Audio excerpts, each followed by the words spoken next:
हम कितने निर्धन हो चुके हैं, हम कितना अपना सतर गिरा चुके हैं, ये आप अपना आप ही तुलना कर सकते हो, निर्णय ले सकते हो। आपको यहाँ आने से कितने पुण्य हो रहे हैं, आपके कितने पाप छूट चुके हैं। बीड़ी शराब मांस तम्बाकू सबसे पहले छुड़वा जाता, जो घोर पाप का कारण है। दूसरे आपको कहा जाता है किसी की सुई भी नहीं चुरानी है, किसी से रिश्वत नहीं लेनी है, ब्याज तक नहीं लेना है। ब्याज लेने वालों के नाश हुए देखे हमने, सर्वनाश हुआ देखा उनका। बिरान माटी टक्कर मार मार कर मरे, वो पागल होकर के मरे हैं। हमारे आंखों के सामने ऐसी स्थिति देखी उन लोगों की जो ब्याज लेते थे और बहुत महंगा लेते थे। आज से 50-40 वर्ष पहले 5 रुपए सैकड़ा ब्याज, हे भगवान, आज भी नहीं है 5 रुपए सैकड़ा, किसी बैंक में भी नहीं आज तक। और फिर उस व्यक्ति की क्या दुर्गति हुई हमने आंखों देखा था। पागल हो गया, टक्कर मारा, अपनी टट्टी ने अपने मुंह पर मारा, कुआं खा ले, बुढ़ापे में बुरा हाल होकर मरा वो। तो परमात्मा यह कहते हैं कि ब्याज भी नहीं लेना हमने। इन ओछे हथकंडों से हम धनी नहीं बन सकते। धनी बनेंगे परमात्मा की रजा से। परमात्मा आपको इतना धन दे देगा आप सोच नहीं सकते। और कैसे दे देगा ये भी आप नहीं सोच सकते। कब देगा? जब आपकी नीत साबित हो जाएगी, आप में कोई दोष नहीं देखेगा, केवल उस परमात्मा से ही आपकी याचना होगी, अन्य किसी देव में आपकी आस्था नहीं रहेगी। फिर आपके घर में बरकत, आपके ऊपर आने वाली आपत्तियों को ऊपर जिन दुखों ने आपको यहां आने के लिए विवश कर दिया, तो आपके लिए वो दुख वरदान बन गए हैं। परमात्मा कहते हैं सुख के माथे पत्थर पड़ो, सुख के माथे सिला पड़ो, जो नाम हृदय से जाए, बलिहारी उस दुख के जो पल पल नाम रटाए। अब जो पुरानियां सुखी हो गए, उनके इतना बुरा हाल हो जाता, अब उनको नियम बताए जाते हैं, बीड़ी शराब मांस तम्बाकू सुल्फा भांग ना पीना, ना किसी को पिलाना। क्योंकि जैसे कोई चोरी चोर करता है, उसमें कोई सहयोग देता है तो वो भी दोषी है, अपराधी है। ऐसे ही न तो आपने किसी को बीड़ी सिगरेट शराब तम्बाकू ला के देनी है, ऐसे उठाकर भी साथ रखी और कोई कहे देखा ये देना मुझे बीड़ी रखी है, हाथ नहीं लगाना। आप जहर ने आप खावा सोब है, आपने वो उठा के भी नहीं देनी है। बीड़ी सिगरेट लगाने के लिए माचिस की तिल्ली भी नहीं देनी है, वो भी दोष रखेगा। तो हमारे सब भक्तों ने ये सब नियम स्वीकार कर लिए और पूजा कोई नहीं करनी। जो ये दास बताएगा वो वेदों और गीता और पुराणों के आधार पर होगी, वही करनी है, तो उससे आपको लाभ होगा, अन्यथा कभी नहीं होगा। अब कल आपने सुना था तिल भर मछली खा के परमेश्वर कहते हैं और लाख गऊ दे दान। एक गऊ, लागड़ गऊ, दूध वाली गऊ दान देने का बहुत पुण्य लिखा पुराणों में। कहते हैं तिल भर मच्छी यानी मांस खा के एक तिल जितना और लाख गऊ दे दान, उससे भी कोई लाभ नहीं होगा, तो भी नरक निदान है। ओहो। तो इसी प्रकार परमात्मा कहते हैं जरा सा भी तम्बाकू खा लिया इस नाम लेने के बाद, और बीड़ी सिगरेट पी ली या पान खा लिया जिसमें नशा होता है, तो उसी दिन तेरा भक्ति नष्ट हो जाएगी, ये नाम नहीं रहेगा। अब समझदार व्यक्ति नहीं गलती करेगा। जैसे माता गर्भ को रख यतन बना और ठेस लगे तो छन्न हो तेरी, ऐसे भक्ति जा।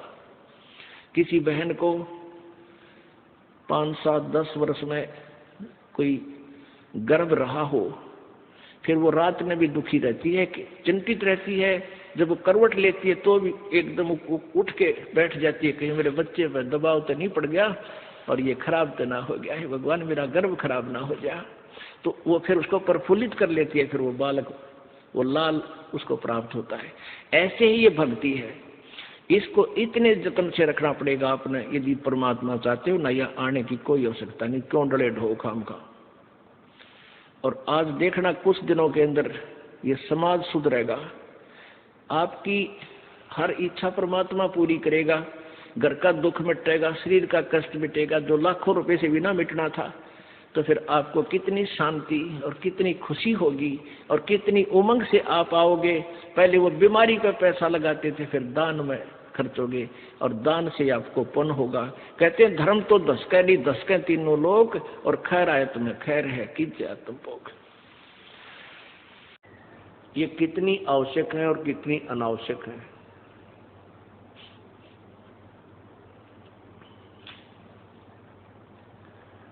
और सत्संग के वचनों को सुनकर ये प्राणी फिर अपना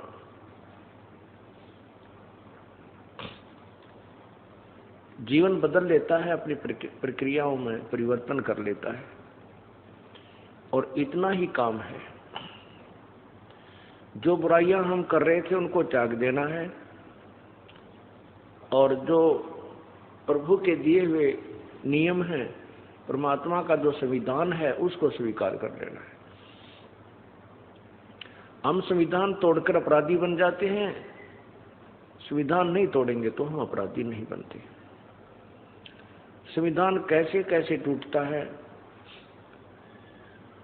बुराई करने से परमात्मा का संविधान टूटता है, शराब पीने से, तंबाकू प्रयोग करने से, मांस खाने से और अन्य नशीली वस्तुओं का प्रयोग करने से, चोरी, डाके, ठगी, जारी, बुरी नीयत और अन्य झूठ, कपट, हिंसा आदि से परमात्मा का विधान भंग होता है, जिस कारण से ये प्राणी अपराधी बनता है।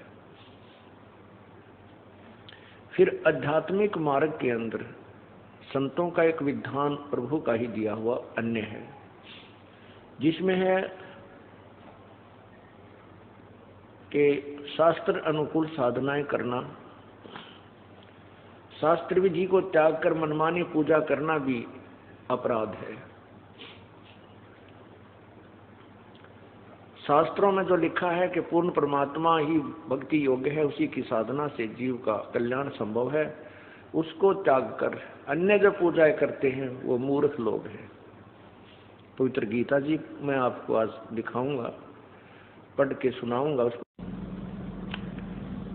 भाई जो गुरु बचन पे डट गे रकट गे फंद 84 के, भाई जो गुरु बचन पे डट गे रकट गे फंद 84 के, कट गे फंद 84 के, रकट गे फंद 84 के, भाई जो गुरु बचन पे डट गे रकट गे फंद 84 के।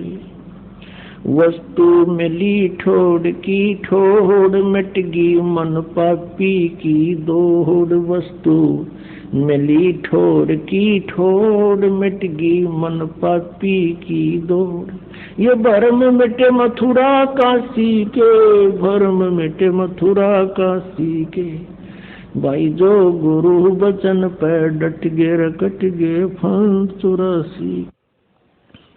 तो यहाँ बीड़ी, शराब, मांस, तंबाकू और किसी प्रकार का दहेज, बकवाद, सांग, सिनेमा, फिल्म, ये बकवाद नहीं देखनी, ये मैच नहीं देखने आपने।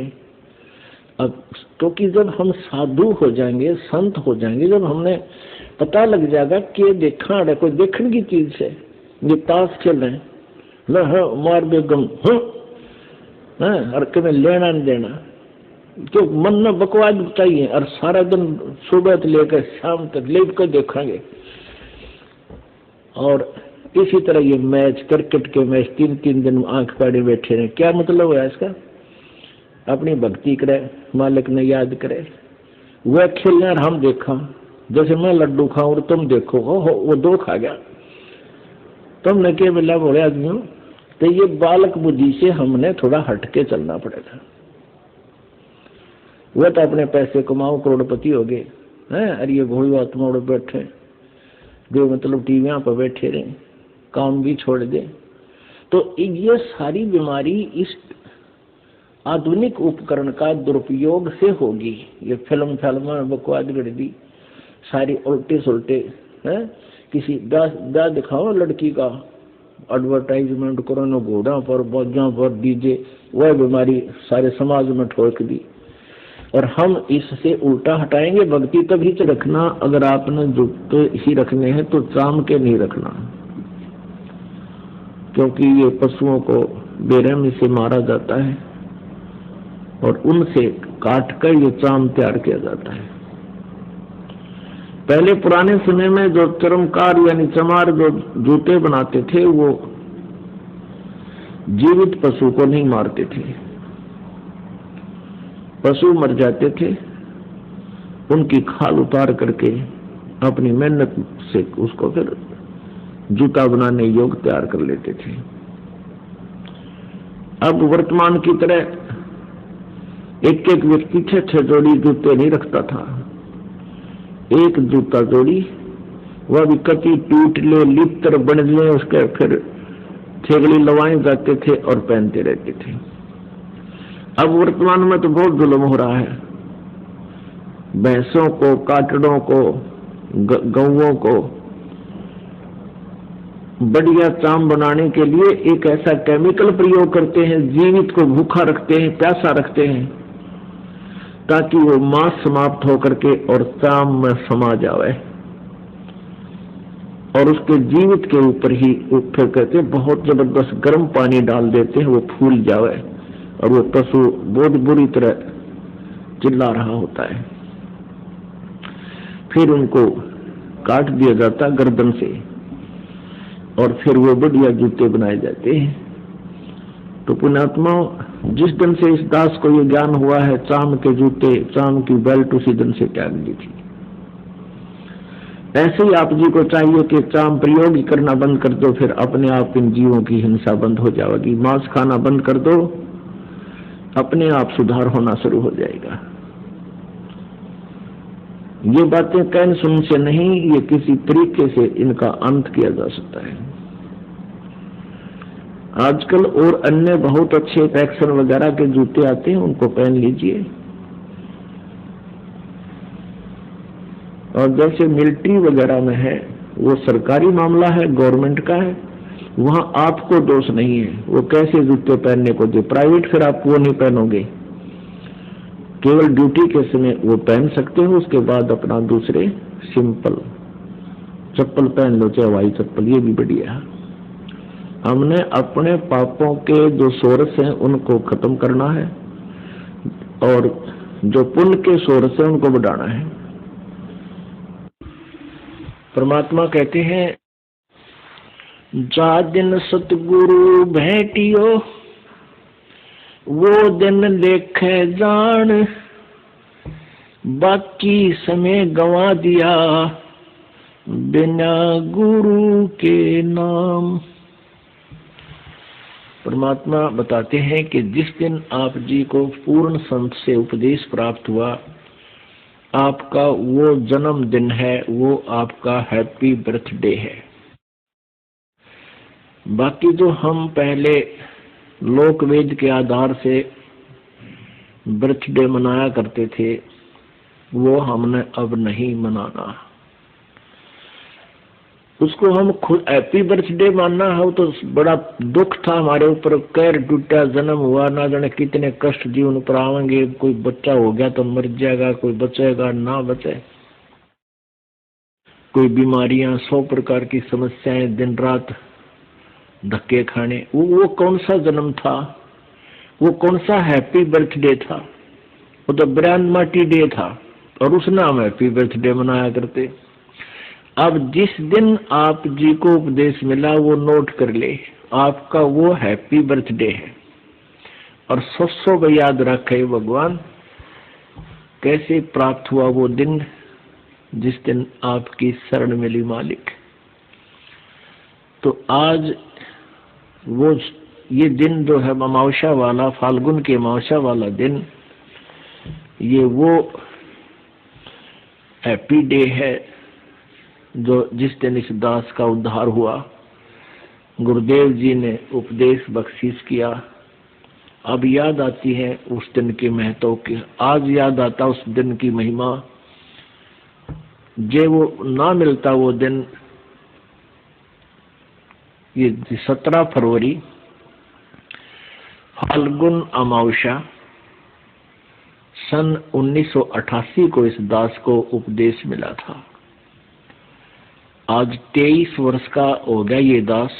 वैसे शरीर की आयु लगभग 60 वर्ष की होगी, लेकिन असली आयु इस दास की 23 वर्ष है। उससे पहले जो जीवन था वो मनुष्य का नहीं, पशु की तुल्य था। पशु भी वही कर्म करते थे, ये दास भी वही कर्म करता था। और जिस दिन से गुरु मिले हैं, उपदेश मिला है, उस दिन से हमारा जन्म है। हमने मन जीती बनना पड़ेगा। कहे कबीर और सब दुखी एक संत सुखी मन जीती हो। आप मन जीत के न्यू मन जीता जाएगा भगवान के ज्ञान से। जैसे अज्ञानता में अनजान बालक विष पड़ा हो, चाहे कितना पड़ा हो, पूरा खा जाएगा।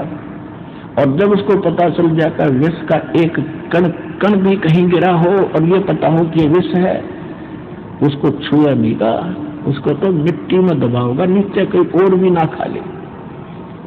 जैसे किरका जहर का रंग होरी हो, कहो कौन तिस खावे राम रंग होरी हो।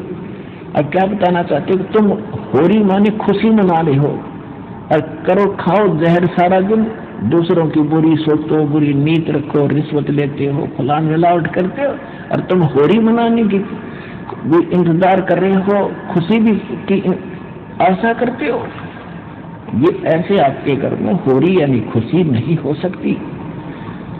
होरी कैसी होगी? जैसे किरका जहर का रंग होरी हो। किरका माने कण, और कहो कौन तिस खावे राम रंग होरी हो। कि जिसमें में पता लगा जहर है फिर कौन खाओगा। और फिर देखियो इस राम रंग परमात्मा की तरफ से आपको कितनी होरी यानी खुशी मिलेंगी। तो फिर हमें ये जहर दिखाई देगा। और 100% वैसे हम किसी का दूसरा कभी लेते हैं, जैसे हम दहेज लेते हैं।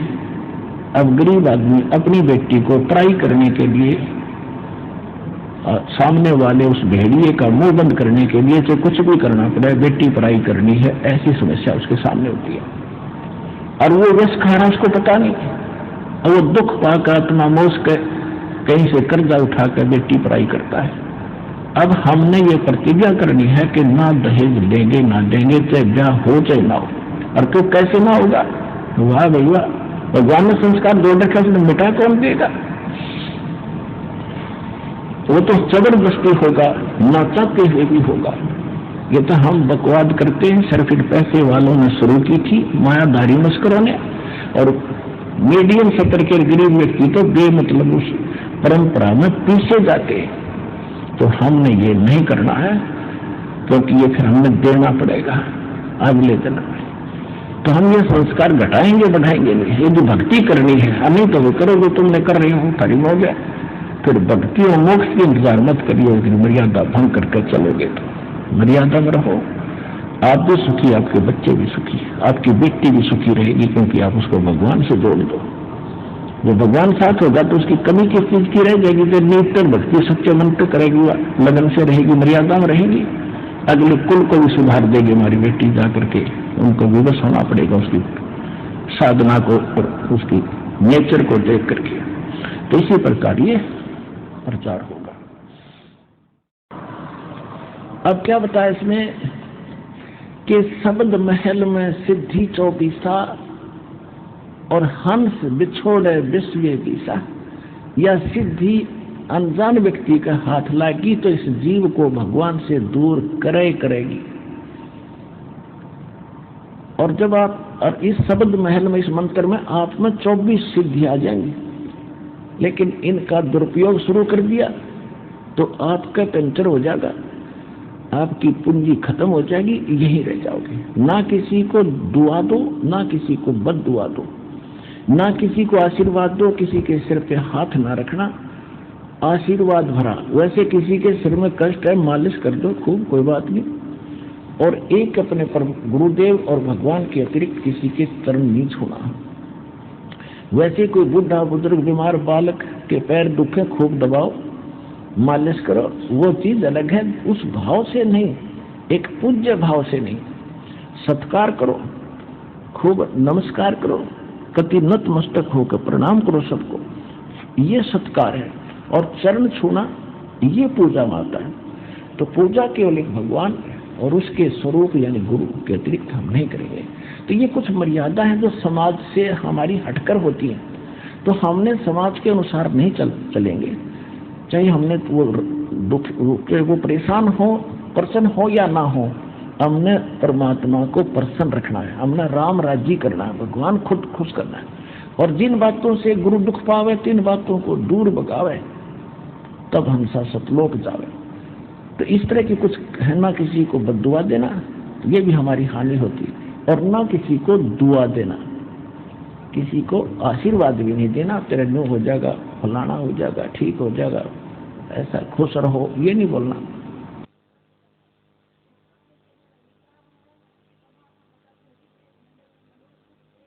नमस्कार करो, प्रणाम करो, नमस्ते बोलो। राम राम कहता कोई राम राम बोल दो, क्योंकि राम क्या है, राम कौन है? उनका राम जो है सो हमारा राम तो वो है कबीर राम। और आजकल एक बीमारी, एक और नई, एक और चल पड़ी काल की व्यवस्था कि गुड मॉर्निंग बोलेंगे, गुड मॉर्निंग, गुड इवनिंग।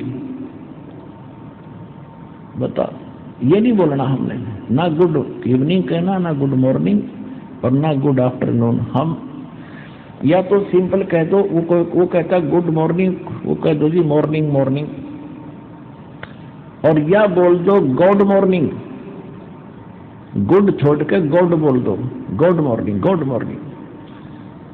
अब उसका मिलता जुलता अक्षर भी हो गया, विराजी हो जाएगा।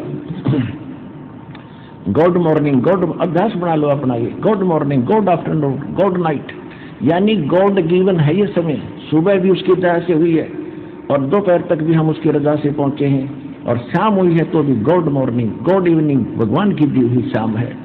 गुड वैसे हो जाएगी हमारे कहने से, तुम्हारे कहने से हो जाएगी, लेकिन उसकी हो जाएगी, आपकी पंचर हो जाएगा। तो इसी गलती ना करियो। जब आप कोई गाड़ी ले रखी कार, और उसमें से आप किसी दूसरे टायर में हवा भर दोगे, ना भाई मेरा भी काम बिगाड़ेगा, देख वो सामने वो हवा पर वहां से भरवा लो जा करके। तो सतलोक आश्रम पर वाला बता दिए उनको कि वहां से भरवा लो, आ जाते हैं।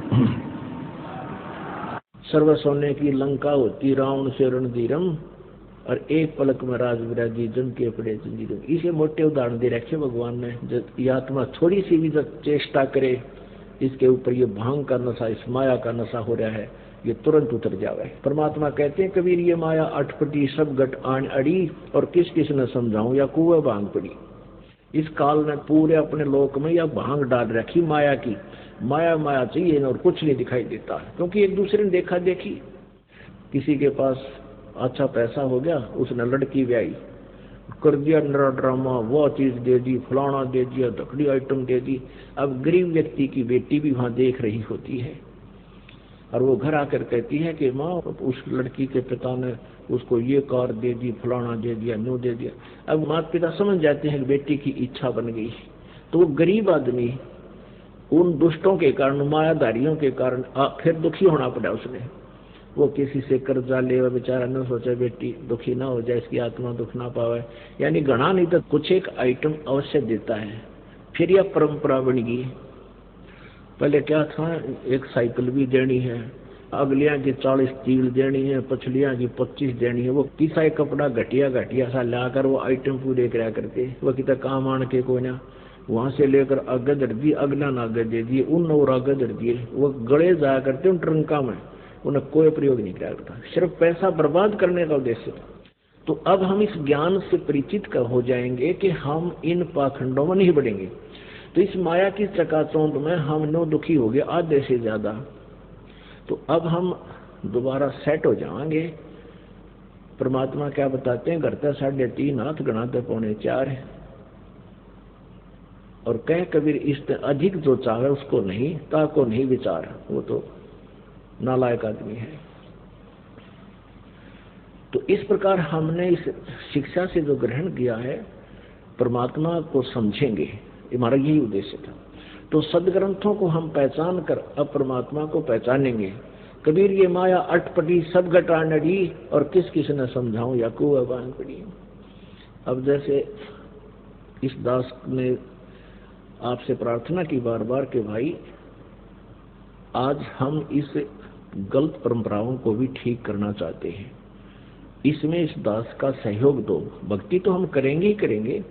कौन कौन सी परंपराएं हैं, जैसे अभी एक तो रक्षाबंधन,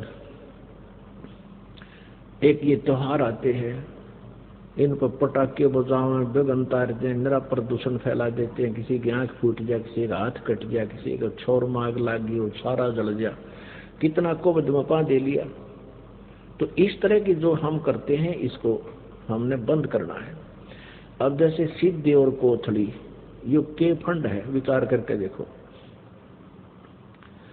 पहले जैसी परंपरा शुरू हुई जब कुछ इसका कुछ और रीजन था, जैसे बारात है, इसकी क्या आवश्यकता है। आजकल के नात को ढंग के आदमी रह रहे, घूटी लाओ, बदनामी करे, नंगे खड़े होकर पेशाब करने लग जाओ, उन्होंने मेरा तो गीत खड़ा है, बाण बेटियां शर्म हो रहा है। तो ऐसे फंड में पान क्यों देकर रखे, अपना सिंपल ब्याह करे। पहले क्या होता था कि जैसे ये बारात ले जाना जरूरी था, क्योंकि बैलगाड़ियां हम जाया करते, दूर देश में जाना होता था, और पहले लड़कियों का अभाव था, और एक ब्याह जा करता, 6 खागड़ कुआरे रहा करते। तो पहले न्यों भी होया करता, ग्राम लड़कियां भी खोज लिया करते, जो ब्याह आती होती, उनके कोई थोड़े बहुत पैसे होते उन्हें छीन लेते। तो इसलिए बारात के लोगों को ले जाना आवश्यक था एज ए बॉडीगार्ड, इसलिए जाते थे ताकि अगले वाला भी मिठाई बनाता था, इस लालच में चले जाए, और फिर उनको 1-1 रुपया 1 गिलास, यानी एक ये उनको मेहनताना दिया जाता था। रुपया पहले बहुत महंगा होता था, और आने जाने का किराया, आने जाने का बैलों का, गाड़ियों का खर्च, वो दोनों ही वाहन करते थे, लड़के और लड़की वाला। तो जब थी आवश्यकता, क्योंकि जंगलों में अगर जाना होता था, कोई ठग बदमाश बीच में गड़बड़ी ना करते, अब ऐसी व्यवस्था रही नहीं, तो इसलिए इसको नॉर्मल करना चाहिए हमें। अब दूसरा ये रक्षाबंधन का त्योहार आता है, इसमें ये बहुत गलत त्योहार है, इसको भी हमने सेट करना। जैसे किसी बहन का भाई को ना, और उस दिन वह बहुत रोती है अकेली बैठकर कोने में कि आज मेरा भाई को नहीं, वो किसी मामा के बेटे के बांधेगी या चाचा के लड़के के बांधेगी, है फॉर्मेलिटी करेगी, लेकिन अंदर में खुशी कति नहीं हो, चाहे वह किसी के बांध ले। और क्या अर्थ है इसका कि भाई मेरी रक्षा करे, और भाई की रक्षा कौन करेगा।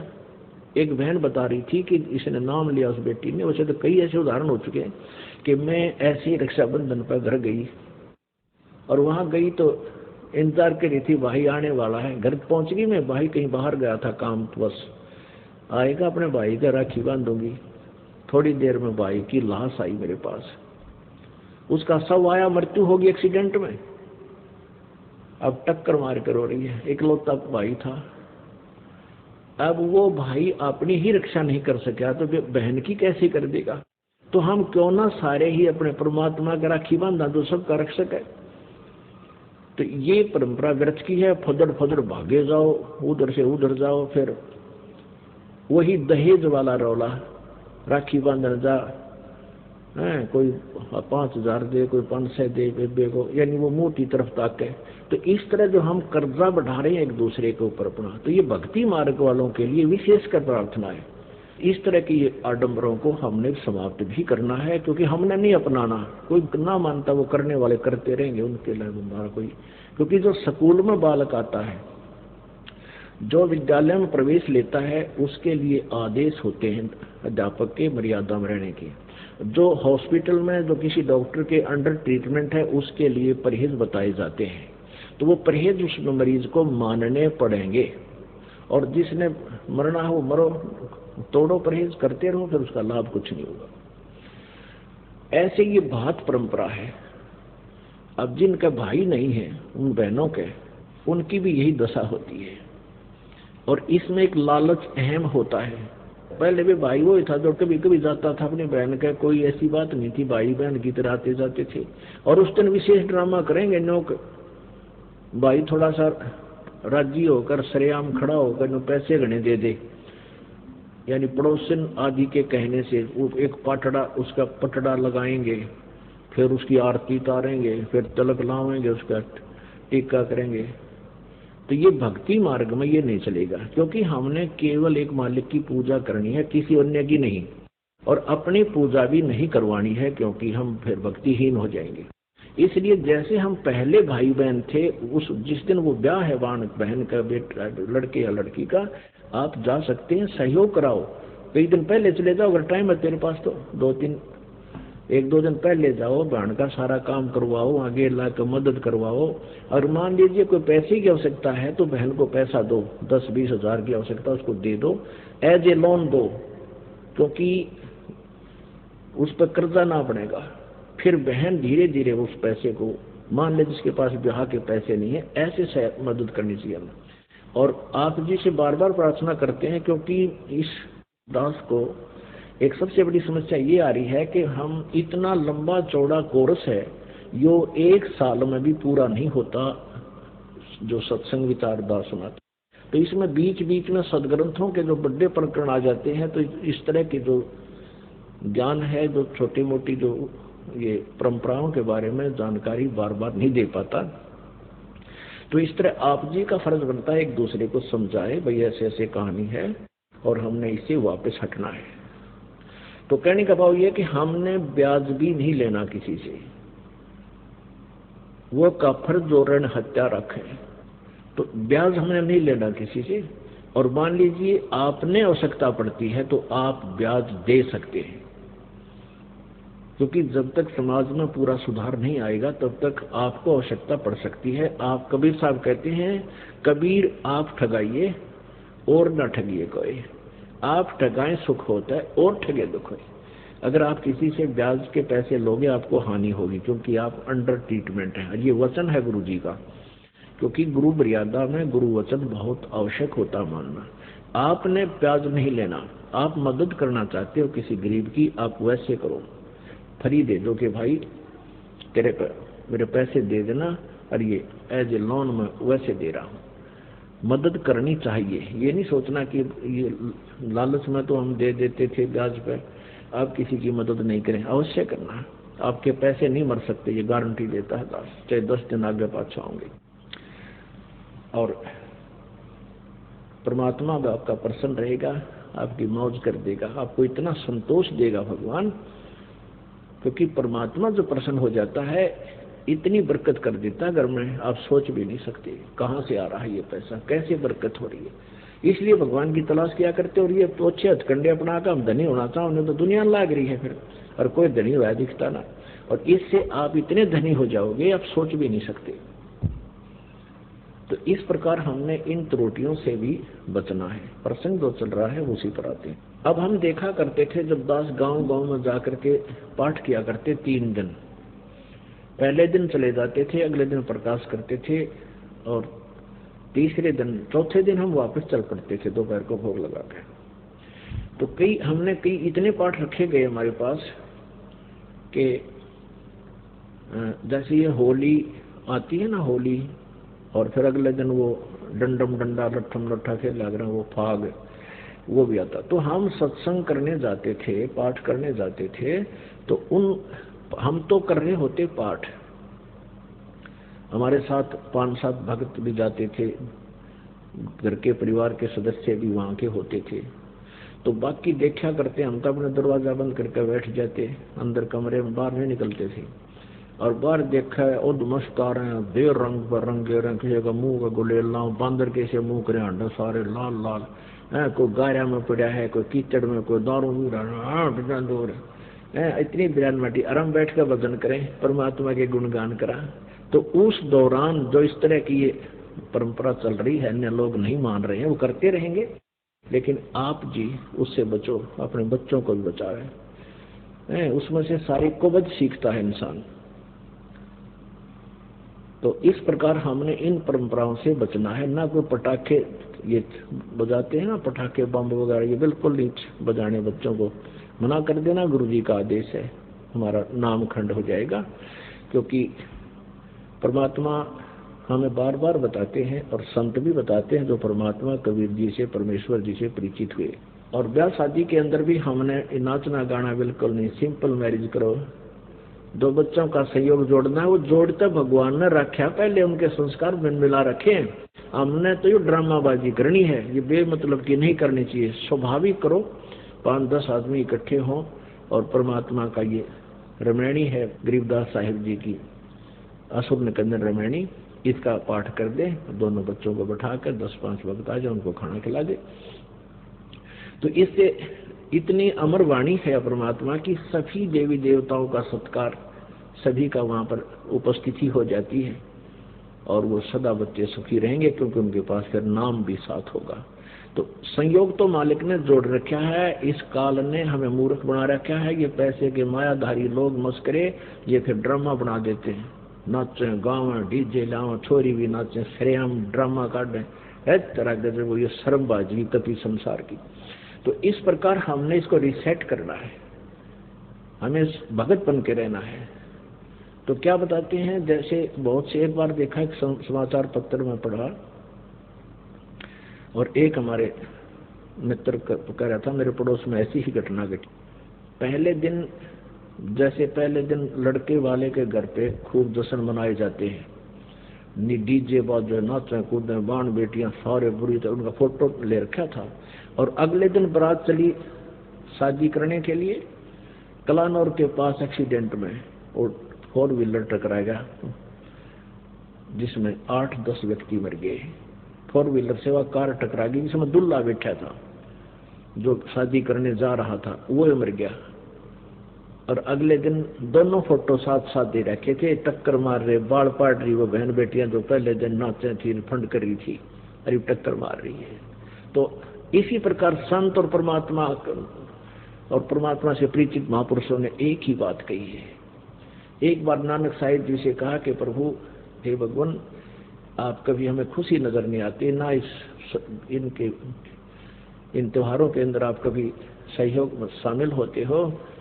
तो क्या कहते थे कि ना जाने काल की कर डारे, किस भी ढल जा पासा वे, और जिनाते सरते मौत खड़क दी, उन्होंने केड़ा हासा वे। अगना बेरा कब के बिजली गिर जाए, 1 सेकंड का नहीं भरोसा किसी का भी। जैसे आप पिछले इतिहास देख लो, 2005 के अंदर हरियाणा के 2 कैबिनेट सत्र के मंत्री एक ही हेलीकॉप्टर में मृत्यु को प्राप्त हुए। उनकी कितनी आशाएं थी, कितनी उमंग थी कि मंत्री बने, जो पता नहीं क्यों बढ़ाइयाँ बैठी थी, मिठाइयाँ बैठी थी, और गए 1 सेकंड में। या क्या, किस चीज पर प्रसन्न हो इंसान, या भूल लाग रही है, अज्ञानता में हम ऐसी कर रहे थे। हमें डर के रहना चाहिए, भगवान का भजन करना चाहिए, और कभी किसी का बुरा नहीं करे। कोई राजपद प्राप्त भी कर लेता है तो कभी भगवान से डर के कलम चलावे, गलती नहीं करे, अपने पापों की गठड़ी सिर पे नहीं रखे, नहीं तो लद्या जाएगा वो पापों से गधे की तरह। और पीछे ये आंध्र प्रदेश के मुख्यमंत्री जी हेलीकॉप्टर में क्रैश हो जाने से गिर कर मर गए 1 सेकंड में, और 3 दिन में तो लाश पाई थी, कड़ा पड़ा, कहाँ टुकड़े हुए उसके, जाके कोई फर्स्ट एड करने नहीं मिला उसको। और भी बहुत से प्रमाण हैं, जैसे यहाँ पीछे पेपर में आई थी कि हिसार का एक डॉक्टर, बहुत अच्छा डॉक्टर, आंखों का, काफी प्रॉपर्टी उसके पास, अपने छोटे बेटे की एडमिशन दिलाने के लिए पति पत्नी और वो बेटा बैठे जहाँ थे, कार लिए जा रहे थे अपनी, एक्सीडेंट में तीनों मर गए। और यहाँ पैसे का उसके ऊपर कोई गिनती नहीं कितनी उसके पास, 1 सेकंड में गया कि क्या ले गया। तो हमारे कबीर साहब कहते हैं, परमात्मा कहते हैं, कबीर ये माया अटपटी सब गट आनड़ी, और किस किस न समझाऊं, या तो कुआ भांग पड़ी। जिसने इस भांग को पी रखा है वो सारे इससे काम लाग रहे, उसी दोनों में है। हॉलैंड का एक पूरा कैबिनेट, यानी जिसमें मंत्री, प्रधानमंत्री सारे बैठे जाते एक के साथ में, और उस पूरा क्रश हो गया। क्षण आदमी मर गए, बताओ। वो सारा कैबिनेट मंत्री महामंत्री सारे मर गए 1 सेकंड में। तो पुण्यात्माओं, हमारा इस काल की भांग का इतना नशा हो गया कि ये इतने हम रोज देखें झटके, पर अपना असर कति नहीं होता। हमने अंडी पाके अंडेगा, और ये अंडीपना इस ज्ञान तो मिटेगा। ये जो ज्ञान आप सुनोगे, हृदय में जमाओगे, तो जब बात पड़ेगी। ये बातें कहने सुन की नहीं भाई, ये कर पाड़न की है। तो क्या कहते हैं, नानक साहब जी से कहा था, पूछा करते, वो कहते थे, ना जाने काल की कर डारे और किस विध ढल जा पासावे, और जिनाते सरते मौत खुड़क दी उन्हानू केड़ा हंसावे। या किस चीज पर नाचे गावे, किस चीज की खुशी मनावे, 1 सेकंड का भरोसा नहीं। आज पुत्र होने की खुशी मना रहा, डफ बजा रहे सब कुछ, और महीना पीछे मृत्यु हो जाती है, टक्कर मार रही है। तो ये ड्रामाबाजी हम ज्ञान से ही बंद कर सकते हैं, कहने सुनता नहीं हो सकती। तो ज्ञान होगा इस तत्व ज्ञान से। आप सत्संग में आओ, अपने बच्चा ने भी लावे, पुस्तक दो, सीडी ले जाओ, सस्ते से सस्ती दे रहे हम यहाँ सीडियाँ। हमारा उद्देश्य है कि जनसाधारण तक ये ज्ञान पहुंचे किसी तरह, और ताकि ये आग लगी हुई है ये बुझ जाए। मानव का जो हौस बढ़ गई है माया की, ये कम हो और परमात्मा की भक्ति करके अपना कल्याण करवाए। ये वास्तविक माला है। तो ये परमात्मा हमें यही बताना चाहते थे कि तुम जो साधनाएं कर रहे हो, इनसे कोई लाभ नहीं होगा। और कोई विकार नहीं छोड़ रखे उन कबीर पंथियों ने। सारे जर्दा खावें, बीड़ी पीवें और तम्बाकू खावें और पूजा, क्योंकि उनसे लाभ तो होना नहीं कोई।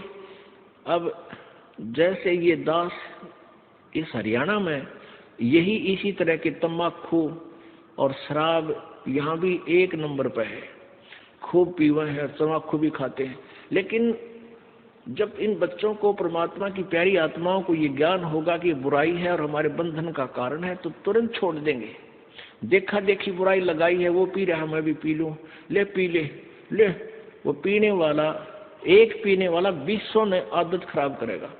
अब हमारे बच्चे उनको त्याग रहे हैं। सभी मेरे जो दास के अनुयायी हैं, परमेश्वर कबीर जी के सेवक हैं, ये अब सब बुराई त्याग देते हैं। इनको पता है कि भगवान चाहिए तो त्यागना पड़ेगा, ना तो मर कुएं में पड़ गए, फिर कोई लाभ नहीं होगा, हाहाकार मच जाएगी, घर में भी दुख होगा, शरीर में भी कष्ट हो जाएगा। तो ईब 10 बच्चा ने छोड़ी हमारा ने, उन 200 की छुड़वाई। अब हजारों ने छोड़ी तो 10,000 की छुड़वा दी। 1 लाख ने बुराई छोड़ी तो 10 लाख की छुड़वा दी। तो बुराई घर भी ऐसे ही किया था, एक पीने लगा 10 को सिखा दिया, 10 ने फिर 200 को सिखा दिया, हजारों को सिखा दिया। तो ऐसे ही बुराई हम हटाएंगे समाज से। दास का ये मुख्य उद्देश्य है, क्योंकि इसके बिना भक्ति बन नहीं सकती। जैसे किसान खेत बीजता है और खेत को संवारेगा नहीं, वैसे बीज दे, उसको कुछ नहीं मिलना, व्यर्थ प्रयत्न है, वो बीज भी बर्बाद करना है। तो दास का उद्देश्य है कि पहले आपको हर बुराई से दूर करूं जो आवश्यक ही नहीं हमारे मनुष्य जीवन की, और फिर ये नाम रूपी बीज आप में बोऊंगा। देखिए परमात्मा